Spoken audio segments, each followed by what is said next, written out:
India's market news headquarters. Cutting-edge analysis. Influential insights. Market-moving intelligence.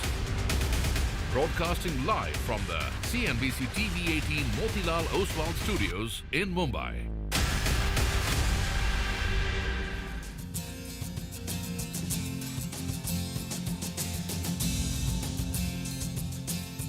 Good morning. You're with us here on a fresh new edition of Bazaar Morning Call.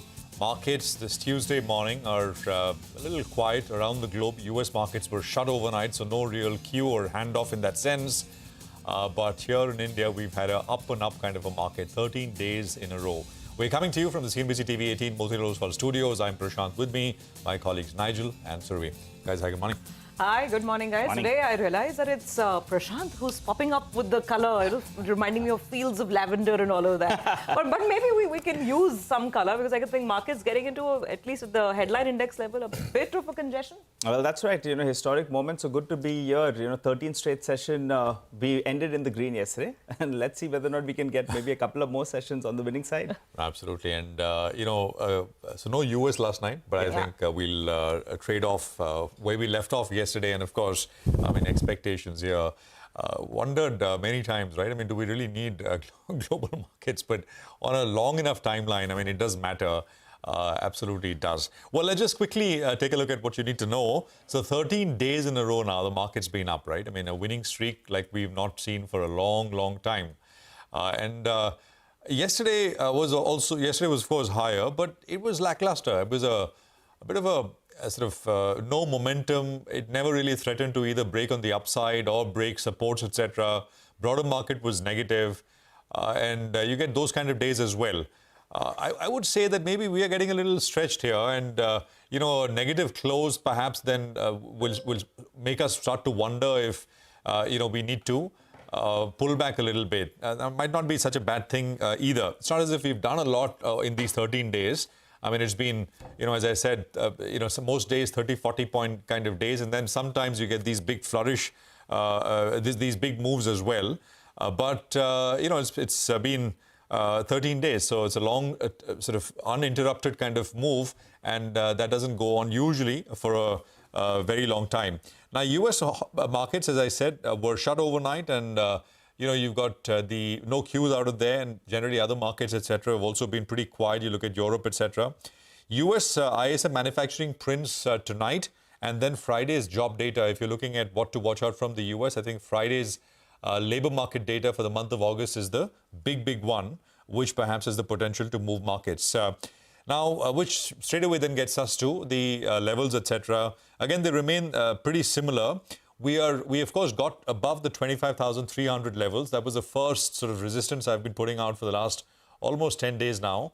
So beyond that, you're looking at about 25,442. That is the daily upper Bollinger Band as far as the Nifty is 25,530, which is the Fibonacci retracement is concerned for the index. So two levels, 25,442 and then 25,530 with a 100-point interval between both of them.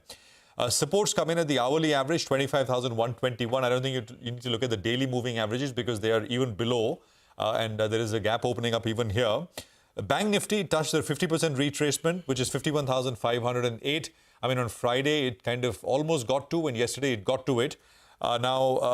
Closing above this 51,508 level, where the next number is 51,943, which is the 61.8% retracement. Now, again, for the Nifty Bank, it's dithered. It's really had no momentum for a while, but this divergence cannot continue for a long time. We'll see. It's not the banks which are moving, but you got financials which are moving. Bajaj Finance, etc., for example, are a case in point. We'll talk more about that one a little later. Supports here for the Nifty Bank come in at about 51,230, which is the hourly average, and then the 40-day exponential moving average, which is 50,968.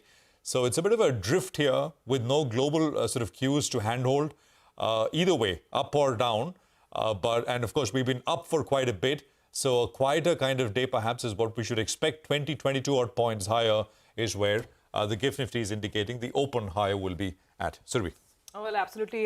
We don't have cues overnight, but what we're seeing is Asia, and Asia is a little mixed for the time being. Markets are continuing to weigh the weak data that we've got out of China. Japan's sort of relatively better off. So we're a little all over the place. The headline on oil is not too bad, actually, because oil prices have continued to cool off. In fact, from almost hitting 81, we're back to looking at levels around 76 to 77. And that's thanks to the fact that the expectation is that OPEC Plus will go ahead and start increasing output, this month and the next month.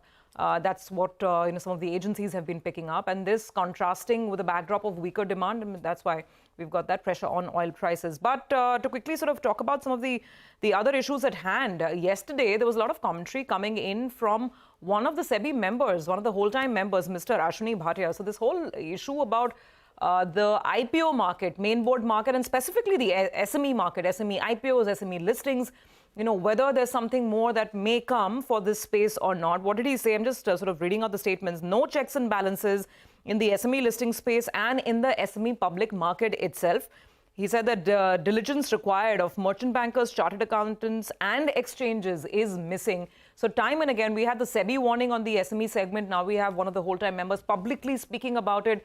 Yesterday, you heard Mr. Vijay Kedia saying that he is completely staying away from this space. So let's see how this plays out and whether just sentimentally it has a bit of a rub-off impact, because what we've seen is some profit taking in the mid-cap market. Remember, there's been buying gradually shifting to large caps, and even yesterday the mid-cap market was underperforming. So let's see how this plays out. Let's come to the fund flows picture now.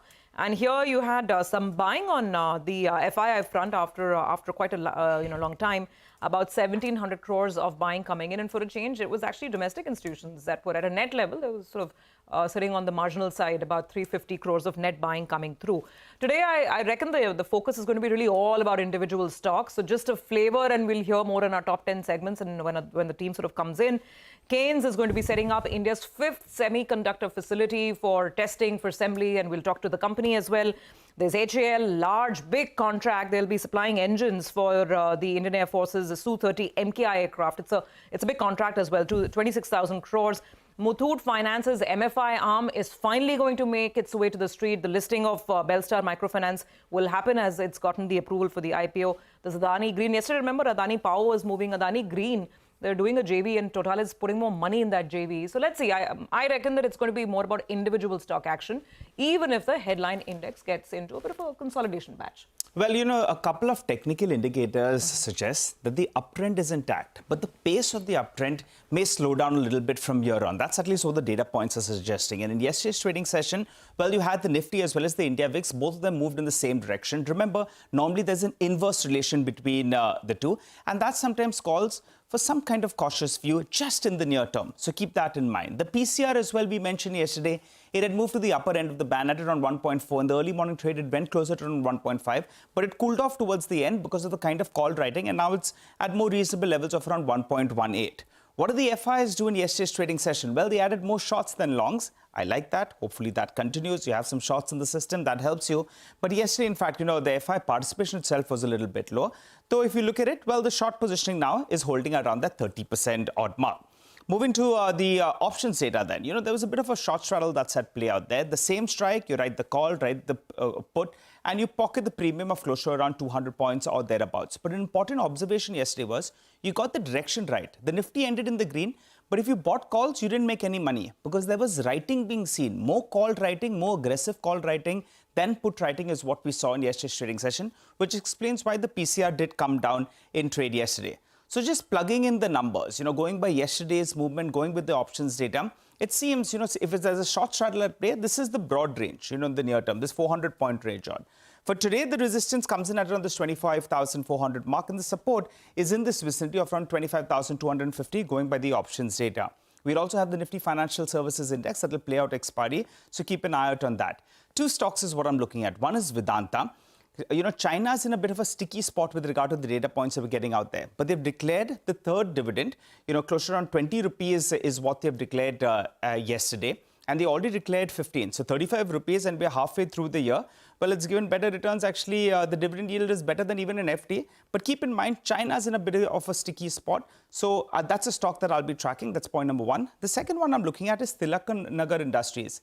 Yesterday, it had a price, it had a volume breakout as well. And if you look at it, November 2023, the stock made a high, and after that, it saw a big correction. Now it's moving back above those levels and it's returning back to those numbers that we saw in November 2023. It seems the street is a little bit excited about this liquor policy that's going to be implemented in Andhra Pradesh, which is around 30% of their total mix. So just keep the stock in mind. So big delivery yesterday. And with regard to that Andhra Pradesh implementing the liquor policy, the street seems to be taking a cue by what happened in UP. So that's a stock that we'll keep on the radar. Still a big underperformer, not yet at the highs that we saw 10 months ago. So keeping an eye on both these two, Vedanta as well as Tilaknagar Industries. All right. Thanks very much, Nigel, for that. So that's essentially what we're looking at as far as the specific cues are concerned and some of the specific stocks are as well.